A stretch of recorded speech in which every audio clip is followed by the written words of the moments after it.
Welcome in to sort of a bonus, I wouldn't say emergency episode by any means, but when the head coach of the football team uses a word to describe the battle at center that he hasn't used before, then maybe this is kind of an emergency episode here of Judd's Camp Notes on Purple Daily Vikings entertainment, where we just want the Vikings to win a Super Bowl before we die. The show is presented by our friends at TCL. They make more than just great televisions, which I have a couple in my place for sure. They also make amazing phones with the TCL 30V 5G smartphone. Enjoy blazing fast 5G speed, an AI-powered 50-megapixel triple camera system. That's right. Ooh. Football. Mm-hmm. Wow. Ultra-realistic and true-to-life visuals powered by Next Vision and booming sound from the dual speakers. Learn more at TCL.com. Competition. That's a word we haven't officially heard from Kevin O'Connell so far to characterize what's happening at center in training camp in the offseason. So you were there at practice, and you have observed what they've kind of been trying to do with the backups. I've got some reporting on a potential free agent option too, but let's just start with what is the current state of the center battle after what Kevin O'Connell said, that there's competition for Garrett Bradbury. So if we were to do a DEFCON 5 is imminent death, basically, right? And DEFCON 1 is calm. I thought it was the other way, isn't it? Isn't I always forget. Yeah. I think 1 is bad. Yeah. Okay, so if 1 is bad, let's just say that we are at DEFCON 3 here, and we haven't played a preseason game yet. Kevin O'Connell was asked extensively in his Saturday press conference about the play of Garrett Bradbury, because there's no getting past the fact that Bradbury has struggled. Like, you can't. And interior line play is among, we've talked about this before, the most difficult things to break down. But when a guy's continually being pushed back and having the same problems he's had for years now, you can't escape that. And so O'Connell was asked 3 or 4 questions about this and did his best to dodge the questions, weave, bob, bit of a boxing match. But the reality is, in one of his answers, he finally did say there's competition there, which, clearly there's not at the tackle spots. Clearly, I don't think there is at left guard. Yeah. Right guard, there definitely is, and that's a good thing. At center, it's not a good thing because your whole plan was that you were going to fix Bradbury. He alluded to the fact that, and he continues to talk about this, and we've discussed this as well, is that they can somehow scheme around Bradbury's problems, which in pass protection, I don't get exactly how far you can go in scheming around a problem if the guy flat out is going to get his rear end kicked by Kenny Clark in week 1. Now, this is where you open up Pandora's box, though, when you say competition, because then the question becomes this. Okay, there's competition. From whom? Because here's the other thing, and this is where it's very important to note quotes from coaches and spin meet reality of observing practices. After Bradbury had a terrible practice on Monday, first full padded practice now, basically a week ago, Chris Reed was moved to center, second team center, with Austin Schlottman, who had been the second team center to open camp, moved to the guard. Reed then, in the next couple practices at backup center, basically proved, and he has never played a game there in his life, a regular season game. He's listed as a center guard, but he is a guard. Basically proved that his snapping just across the board is not good, which is sort of a problem when you're a center. So after 2 days of Chris Reed at center and the ball being on the ground too much, Austin Schlottman has been moved back there. And now he has extensive experience at center, but the question is he a bailout to become the starter? Because really he is a backup. That's what he is, which is fine to have him on your roster as depth if you have confidence in your center. So, long answer short, the issue is the reality of what O'Connell said in trying to spin things was nice, and I don't blame him, and I wasn't surprised. The harsh reality is, in saying there's competition, there's a much bigger question then, because there should be competition. But who's it from? Boy, this is sort of unpack that, Mackey. Well, there's a lot and a little. we'll start with the little. This is the problem that everyone, casual fans, have shown a light on for 2-3 years. That Garrett Bradbury has just not picked it up. Guy's a first-round pick, and it's funny if you go back through some of the scouting reports on the internet before the 2019 draft. You go through the weaknesses section. There's a lot of positives, and I think he's been okay, serviceable in run blocking because he's nimble. Yes. He can get to the second level, and he's not been elite as a run blocker, but compared to his pass blocking, it's at least better. Yes. If you look at some of the weaknesses in the scouting reports, all of them are coming to fruition. This one's from Bleacher Report. NFL strength could be a problem when facing nose tackles or one-technique defenders with better bulk than those he saw in the ACC, for instance. Football. Can become robotic in his pass sets, must learn to be more creative when countering blockers. Football. It's all been there for 3 years. And I think I don't have as much of a problem with the new coaching staff and the new front office saying, you know what, we're not going to be able to upgrade everything. So there's going to be some positions where we have to just sort of give the incumbent a chance to get better. And based on what we did, and by we I mean Kevin O'Connell and the Rams coaching staff, with Brian Allen in Los Angeles, turning him into a Pro Bowler and not a Pro Bowler, but like a guy that got a big contract after his fourth season in Los Angeles. Right. We can do the same thing with Bradbury. My problem isn't that they're trying to make Bradbury better. My problem is that they don't even have a center on the roster behind him. Right. They're trying to transition guards on the second team to centers. They're literally having Chris Reed snap footballs for the first time in a long time. So it's weird that you would identify one of your biggest weaknesses on the roster. You would go through the process of declining his fifth-year option, telling him you're not good enough. We don't believe in you beyond 2022, at least not at that price tag. And then you don't have an actual center behind him. And these are things we saw coming from months away, right? You get into February, March. Okay, well, who are some of the options out there? Who could you... Now, I will say just a little bit of information here for people wondering. So J.C. Tretter, who we've talked about for months on this show, he is the best available free agent center. He is, according to Pro Football Focus, consistently one of the 5 to 7 best centers in the NFL, and much, much, much better as a pass protector than Garrett Bradbury ever has been on his best day. The problem with Tretter is he's got banged up knees, and he barely practiced last season with the Browns. He doesn't really miss games, but he barely practiced. Right. Kwesi was with the Browns, so if anyone knows J.C. Tretter, it's going to be Kwesi. I have been told it's crickets on that front. Not only from the Vikings side, the Vikings have not reached out to J.C. Tretter or his agent. The Buccaneers haven't either. And they just lost Ryan Jensen to a devastating injury.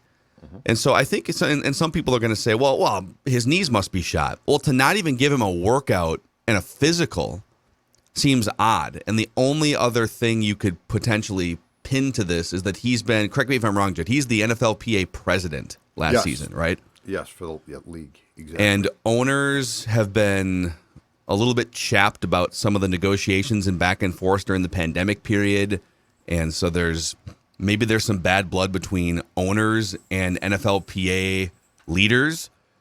And so this is just my educated speculation, but I actually think his status as the NFLPA president might be more of a factor than his knees. No one's even given him a physical. If you're the Vikings, why would you not at least bring him in for a workout and give him a physical and try and get him caught up to speed with this offense as quickly as possible? If he checks out fine physically, sign him, right? Don't you think it's weird that they wouldn't even sniff around a guy like J.C. Tretter? And I'm told he wants to play, but he's not just gonna. It's got to be financially. It's got to be something more than maybe a veteran's minimum contract. But why not reach out to him? So I'm surprised that he was not contacted and that teams didn't do that months ago. So not now. He's a guy who, look, I know he doesn't practice much in camp, but I mean, he is an incredibly potentially valuable veteran addition. But we talked about this, man. The agents, or I'm sorry, the PA stuff and all. I mean, this is a league that ostracized Colin Kaepernick. Basically, wouldn't give him a chance in what was full on collusion because they didn't like what he had done. And he's a quarterback. Like coaches would, coaches would do anything to get a QB. So On Tretter, I guess I'm not surprised because I really thought that teams would reach out to him long ago. And look, if you know what, if he miserably fails every physical because his knees are shot, that's fine. But yeah, it makes almost no sense. And now, if you're the Vikings, you are really in a pickle because if you go through, if they're not going to inquire about or pursue Tretter, Spotrac, I believe, has about 20 still available centers out there. But you know what? For the most part, it's guys like Brett Jones, who played here, who again is a center guard who's not that good. And so you've now gotten yourself into a situation where I think the only option, and just to be clear, I fully expect Bradbury's struggles to continue because they're not new. Like if he had shown up at training camp like a pitcher does, right, in the spring. And oh my God, the velos, he's lost his stuff. Oh, what are we going to do? Well, at least then you're surprised. This should come as a surprise to no one. And if you basically see before September 11th against the Packers that we cannot fix this guy, and more importantly, we cannot scheme around the problems here. And Kirk Cousins is going to get interior pressure. And O'Connell talks about the fact from the Vikings end, defensively, interior pressure is the absolute key because it's immediately on the quarterback. It blows things up. Like pressure from the ends is a problem, but it's not there immediately. Yeah. I think the only option within the next few weeks is to make a trade.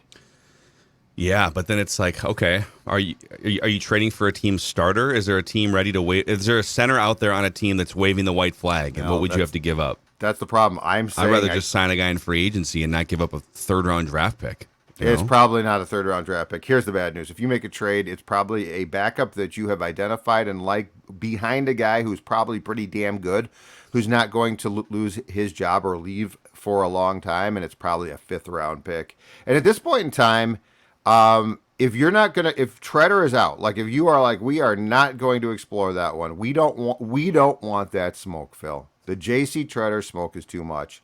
So the options are the Brett Jones of the world or a younger center who might be a little bit buried on a depth chart.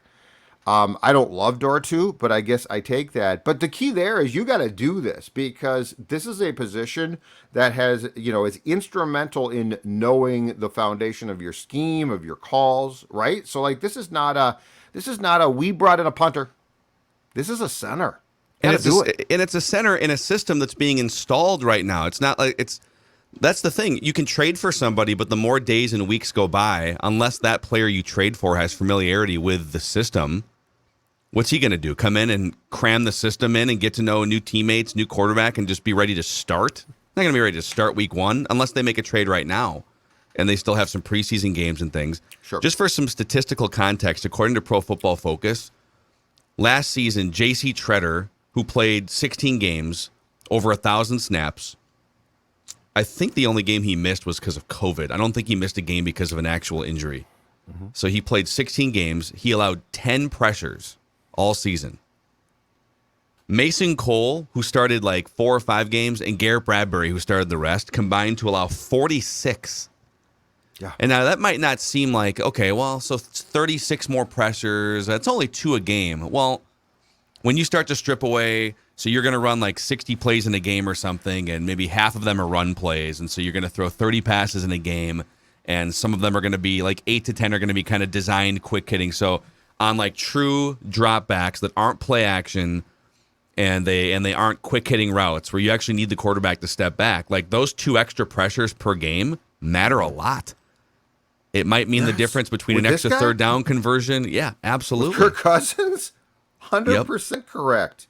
So, I mean, I have, even the staunchest Cousins defenders, I have never heard anyone really push back against the statement that has been made on this show and probably every forum that's ever talked about Kirk, which is the conditions for Kirk need to be as ideal and perfect as possible, right? Interior pressure ruins that immediately. Mm-hmm. Like that is interior pressure is a tornado coming through your town. It ruins, like the perfect conditions are immediately gone. Pressures from the end can be a problem, But that doesn't necessarily ruin things immediately. If Kene if on the first snap of the season, Garrett Bradbury, it's a pass play, which, in the new Vikings world, it very well might be, and Kene Clark beats Bradbury as bad as he can and probably potentially will that day, that play's done. Where's it going to go? Yep. What are you going to do? It's Groundhog Day, man. It also drives me nuts when coaching staffs come in and say, "I can fix this." Oh, this goes into the whole Zimmer was the problem, right? Mike Zimmer was the cancer here. Well, there were other things. This wasn't like a ready-made Super Bowl roster that Mike Zimmer sabotaged, okay? Mm-hmm. Garrett Bradbury, not Mike Zimmer's fault. Now, was his development stunted in some way because they didn't have an offensive-minded coaching staff? If you go back to 2019-20, we could probably relitigate that. But it looks, by all accounts, that Garrett Bradbury was just a whiff of a draft pick, right? Yes. Yeah. He was undersized from the get-go, and they prioritized quickness and being nimble in the zone run blocking scheme over protecting their statuesque pocket passing quarterback. And they did that with other offensive linemen too. So it is for this to be a theme in the first couple weeks of training camp is so frustrating for so many Vikings fans. I've seen so many fans who've gone and taken video. Like, people are now taking video of, oh, here's Bradbury getting shoved off the line of scrimmage again, Yeah. And I think the most frustrating thing is as we talked about a little bit before, even the fan base said this was coming. Like, when they're like, and I don't think anybody was saying, well, I don't think a lot of us were saying that Garrett Bradbury, should be cut immediately or shouldn't get a chance. But when you don't have any real backup plan, that's the problem. Like you don't need to listen to us and be like, you're right. We're cutting Bradbury today and we're signing this guy. But at least give yourself a chance there. And the most frustrating thing is, this also goes back to the heart of a very important discussion, which is if this coaching staff is going to truly maximize, and not just statistically, but wins and losses, Kirk Cousins, if they're really going to do this, you're really going to take a chance at center? It's a foundational beam in the building. Yeah, I'll even just go a specific step forward. If you are serious about winning as many games as possible this year and giving Kirk Cousins the best chance, you give J.C. Tretter a workout. You give him a workout and a physical, and you just see how bad are the knees. How bad. I don't care about the Players Association stuff. Get over it. Who cares? Yeah. If you want to win football games, and you want to go from one of the worst centers in the NFL, starting centers, to one of the best, even if he's damaged and he can't practice all the time. Now, maybe the argument is we really need you to be practicing early, especially because this is a system install, and we need to get used to the calloused hands of Kirk Cousins being on your keister on a daily basis. Right. But again, to this point, as it's been told to me, there have been zero overtures from the Vikings to the camp of J.C. Tretter. So they push onward with their interior options led by Garrett Bradbury. In terms of options for you guys, the audience, to play fantasy football this season, Prize Picks should be one of those top options for you. It's a very easy way to play daily fantasy. You pick between 2 and 5 players and an over-under on their projections, and you can win up to 10 times on any entry. And this is kind of cool, too. So you got football season coming up, but they offer every major sport, including, the golf playoffs are coming up. I'm a huge golf nerd. You can actually run mixed sport entries. So as we get into September, for instance, you could take the over on Cousins and then the under on Tony Finau or something, and just combine your Sunday sports viewing into a mainlining experience. Be great. Flipping back and forth. Yes. Promo code NORTH and Prize Picks will match your first deposit up to $100. That's promo code NORTH.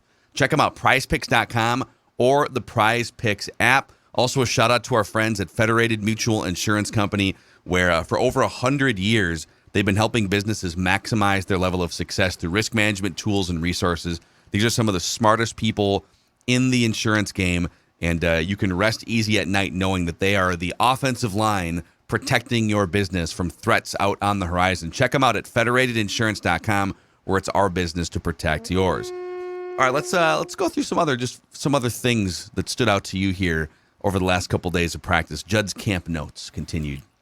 Friday's practice, impressive performance and a couple of what I like to call splash plays. Splash plays by Football. new free agent acquisition, but certainly National Football League veteran linebacker Jordan Hicks. He forced a fumble by Alexander Madison, which was a nice play. And then, perhaps more importantly, he picked off a Kirk Cousins pass. Uh-oh. He picked off a Cousins pass that wasn't particularly well thrown, but you know what? He picked it off. He gets full credit for that. And Hicks is, Hicks and Kendricks are going to be really the true foundational linebacker pieces here. Zadarius Smith and Hunter and that whole crew is they're listed as outside linebackers. They will very rarely ever drop into coverage. They will provide from the base of a 3-4 defense the stand-up rush that you look for from players like that. But the interior linebackers are going to be incredibly important as well. And Hicks and Kendricks aren't kids, but that's also can be partially a good thing because what they are going to bring probably is a learning curve that's not going to take as long as some players. So the fact that Jordan Hicks appears to be catching on to what the Vikings are doing here and made a couple of nice plays, if he had screwed up, I'd point that out. So I think it's only fair that if a guy makes a couple of nice plays in a practice, especially one done in full pads, that he gets credit for that as well. We can probably do just kind of a deeper dive into Kirk Cousins on tomorrow's episode. I'm just kind of curious, though. Some of these, because there's been some interceptions and some nice plays here and there by defenders. How much of that is great play, defense, scheme, whatever, versus Cousins working things out, learning the new offense himself and the routes and everything? It's a combination of both. And I also think that we should do a deeper dive on Monday into what I think might be the most important question off of all of those things. Because there have been some nice plays, too. He's made some very nice plays. And in Saturday's practice in particular, he and Jefferson had a chemistry that, may I say, might have felt a little bit special.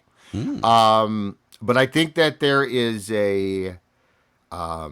I don't know that there's been a come to Jesus sit down between O'Connell and Cousins, but it feels like there is a moment taking place now at practice involving Kirk that I will not say is a bad thing, but it's an incredibly interesting topic. But I don't want to blow that right now. So let's come back. Tease for Monday's episode. Let's come back on Monday to one thing I think is unfolding slowly but surely. No acrimony, but interest. I like it. Okay. All right, what else? We'll get into some more Kirk Cousins stuff on Monday's episode. What else did you observe over the weekend? Let's talk about Greg Joseph. Greg Joseph has been, and this might be among the things, because, we both are in the camp that you can't blame Zim for everything, right? Oh, man, look, the fields, they look greener. Well, Zimmer's gone. Of course they do. But I do want to, perhaps the most interesting test, or among them, in this entire exercise of Mike being gone and being replaced by a guy who certainly is going to bring in Kevin O'Connell far more positive reinforcement, is Greg Joseph. And I'll just tell you right now, and I know it's practice, but Greg Joseph has been unbelievable. I've yet to see him miss. Wow. On Friday they did a couple of late game drills, and he hit from 50-plus yards with both the first and second team.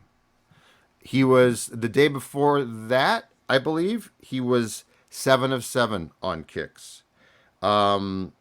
Yesterday, he was 5 of 5. And he's not like just making he just made him. On the 50-plus yard kicks, there's room to spare. And everything is basically, for the most part, dead on. And this is one where I do think that there's a very interesting discussion of what positive reinforcement at a position that needs it. Like, this is not a guard. Hey, be tougher, you wimp. This is a position that's so mental that I don't think it's an accident that Greg Joseph thus far in training camp has absolutely thrived. I love it. I think obviously it's practice, and the the difference between a really good kicker and a kicker that you would potentially cut could literally be 2 or 3 missed kicks throughout the course of a season. Because we kind of went through the stats last week that the best kickers in the NFL, Justin Tucker being at the top, the best kickers are missing 3 field goals a year, which is insane. So they're missing fewer than 1 field goal every single month. Yep. And then the guys that are kind of borderline in terms of the being like 25th in field goal percentage, are guys that you would maybe consider creating a competition at camp the next year. They're missing like 6 kicks a year. If you start to miss 8 or 9 kicks a year, you're out of a job. So it's not, and maybe you're going to get 30 or 40 attempts, right? If you go 22 of 29, you're probably out of a job. If you go 25 of 32, you're probably out of a job or competing next year. But if you go 28 of 32, you're one of the 10 or 12 best kickers. So the margin is so thin that, hey, he's kicking great in camp, but if he misses 2 field goals in the first 2 weeks, then it's all of a sudden, oh my God. So, but imagine to all of that I just said, imagine trying to do that job where you know in the back of your head, God, if I miss 6 kicks this year, in 4 months, if I miss 6 kicks, I'm probably out of a job or competing for a job at camp next summer. The pressure that you'd have to live with on a daily basis every time you walk out in the middle of the second quarter or at the end of a game.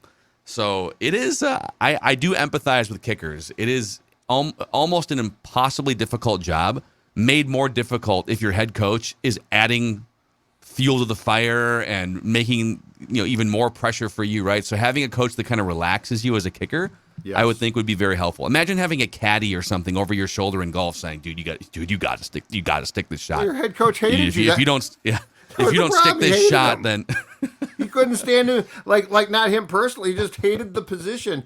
And you know what? I gave this some thought too. So when you go back to 2021 with Joseph.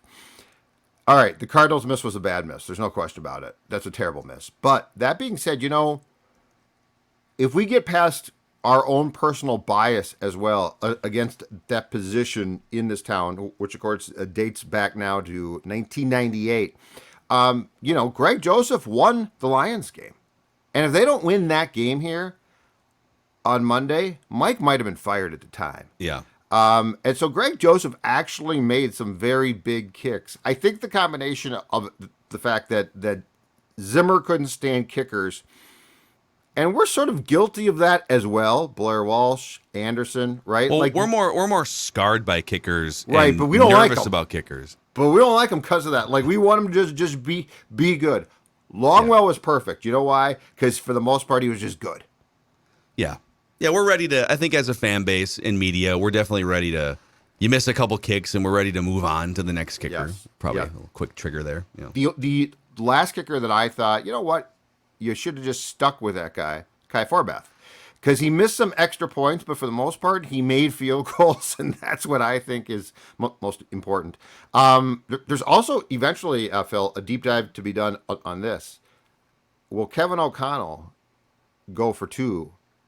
Now, Mike did actually more than people thought, but I'll be very curious to see if Kevin evolves as well and starts to go for 2 more, which will play itself out. But I think that at least becomes a viable question with a guy who certainly sees himself as being on the cutting edge of how offenses are working. Yes. In fact, I think Zim was pretty aggressive on 4th down, too. Maybe not. The Vikings were 21st in 4th down attempts last year. I felt he was, yeah. The last thing, and it's interesting. So Kene Nwangwu missed practice time last week because I think he hurt his leg and it was soft tissue, so it was not like a bad thing, but he tweaked it, and so being smart, they were cautious. He returned to practice on Saturday, and it looked to me like he for sure is the 3rd guy on the depth chart, no questions asked. So it looks like it goes Cook, Madison, Nwangwu. And again, this opens up a very interesting door and question, which is if he's the 3rd guy, how many packages and play designs are going to revolve around his potential participation? Because with his speed and ability, he definitely has a skill set that Cook and Madison for sure aren't going to bring. And so there would definitely be times where you would use him, work him in, and if you could get, I just keep going back to this, if you can get Nwangwu the ball in space, because space is important, on a pass play. I'll hit you. Football. I got Thank you. Thank you. On pass plays, are you looking at like a Kansas City Chiefs type of design of a play? Open field, that much speed, room to run. I trust Kevin O'Connell a lot more than I trusted the Kubiaks. Well, I'll say Clint Kubiak specifically and Mike Zimmer to get that dude the ball in places. If they think he can be an asset, they're going to get him the ball a handful of times, right? Yep. I trust that to happen. So very interesting. You mentioned 2-point conversions real quick here. Mm-hmm. Interesting nugget here. So the Vikings were 6th in the NFL in 2-point conversion attempts. Some of that is just like the situations you find yourself into. It's not necessarily that you were more aggressive. It was more just like you had to go for 2 or it was obvious. But this is the crazy thing. The Vikings had the worst conversion percentage on 2-point conversions in the entire league last year. They were 1 for 7 on 2-point conversions. I don't recall that being a thing, but apparently they were, according to Pro Football Reference. I don't either. They attempted Really? 7 2-point conversions. They made 1 of them. Wow. Yeah. That's don't amazing. remember 1 of 7? Yes. I'm trying to rack my brain and think back. We'd have to like do a dive into why and how. Just for fun, let me see. Was that a thing too in 2020? It would make sense though. Think about just some of the short yardage failures this team has had. They were actually one of the worst short yardage run teams in the league. Absolutely. A couple years ago, it wasn't a 2-point conversion, I don't think, but Alex Madison had it was a short yardage failure in Seattle that led to them getting the ball back and coming down the field. So 2020, the Vikings ranked, they barely attempted any. They had, I take that back. They were 8 of 12. They had the second most 2-point conversion attempts in 2020. Oh, wow. Some of this, I think, if I remember correctly, that was the year, too, where Dan Bailey just went completely off the rails halfway through the season, and Mike Zimmer started going for 2 because he didn't trust his kicker. Yes. I think that's partially why they ranked second. And they were 8 of 12. So some of it's just like you're dealing with small sample sizes, and some of it's just luck based. But yeah, again, who do you trust to diagram the inbounds pass here, so to speak? Exactly. Kevin O'Connell or Mike Zimmer and Clint Kubiak, right? Exactly. Yes, and I will say this: the step from Gary Kubiak to Clint, the step down was probably about 14 rungs. Oh man, yeah. Like Gary might have had his faults, I don't know, but the guy had been there, done that, and certainly had a very good idea of what proper execution looked like. It became very clear with Clint that if it wasn't designed on Wednesday, you were probably in trouble. Yeah. Yep, and that's another thing to break down too. The scripted first 15 plays versus the rest of the game. Almost anyone can spend 72 hours scripting the first 15 plays. If you've been around the NFL long enough, you know your system, you scout the defense. But that's not where games aren't won in the first 15 plays. It's the adjustment to the adjustment. It's the second half. It's the bullets are flying. Now we're down by 10. Oh my God, what do we do? What are they taking away? And that's where I think Clint Kubiak and Kirk Cousins were just not a great combo. I mean, that Arizona game is a great example. They come out of the gate firing. And we all remember Greg Joseph blowing the game by missing a field goal. What people don't remember is the offense disappeared for like an hour. Right. And I believe there was a deep shot that worked to KJ Osborne for a touchdown within like the first 3 plays. Yeah. I wouldn't want to go back to that though. The scripted plays, that's when the tone is set, Phil. That's when the tone is set. That's when you make a statement. Good or bad, you make the statement. Yes. Let's get it. All right, we're gonna save some of the. I know you're going back to practice today, but we will do. I know you had a Kellen Mond note in there too. Let's just do kind of a state of the Vikings quarterbacks through 2 weeks of camp for tomorrow's episode. Talk some Kirk Cousins, some more Kellen Mond, but yeah, there it is. Judd's camp notes, everybody. You can find some written stuff too at scorenorth.com if you want to. If you want to read. And if you can hike a football, call the Vikings. Yeah. TCO Performance Center, Egan MN. Call the Vikings, write them, email them, carrier pigeon, Put your name in the hat. That's how JC Tretter is going to wind up getting easy. All right, I guess if I have to show up myself with my luggage, then dear Quaid. Football.